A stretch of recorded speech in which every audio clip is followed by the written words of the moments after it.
وسلوالو طالبانو پریکړه کړې چې پاکستانی طالبان یوازې په افغانستان کې د جګړې حق لري او کچيري پاکستان کې وسلوال فعالیتونه وکړل مخه به نیول کیږي.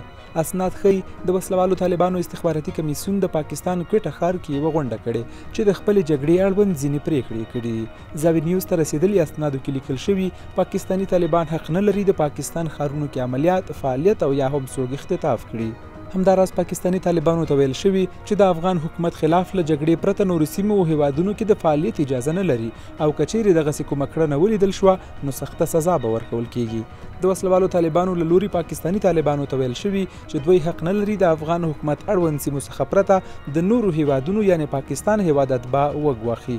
د کارپوهانو په وینا د پاکستانی طالبانو په لیکو کې د پولې د هغې غاړې هغه پښتاني وګړي شامل دي چې د طالبانو خلاف له امریکې سره د پاکستان د ملاتړ پر سر له خپل حکومت سره وران شول خو افغان طالبانو دوی د پاکستانی حکومت مقابل کې یوازې پریښودل او د دوی پر سر له پاکستانی حکومت سره سودا وکړه. د کارپوهانو په وینا د طالبانو له دې عمله معلومیږي چې د دوی جګړه د عقیدې او دین نه بلکې د سیاسي مقاصدو جګړه وه.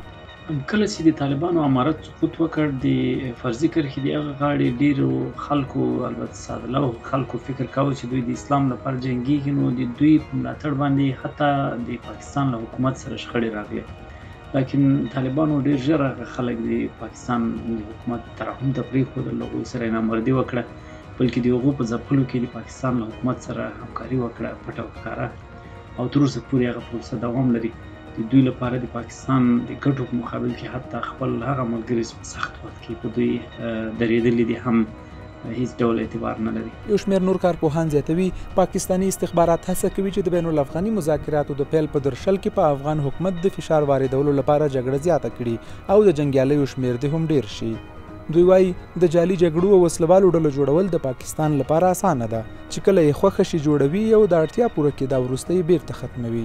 د چارو د کارپوهانو په وینا د وسلوالو طالبانو له لوري د قبایلي سیمو طالبانو ته په پاکستان کې د جګړې نه کولو ګواښ دا ثابتوي چې د پاکستان لاسپوڅي او د استخباراتو ایجنټان دي. موږ افغانان همیشه د پردیو د جګړو ښکار او خاصتا د پاکستاني پالیسۍ او د ګټو قربانیان موږ یو. پاکستان همیشه د خپل موخو د ترلاسه کولو لپاره په افغانستان کې ډلې او ډلګې او ګروپونه او تنظیمونه ایجاد کړي وو.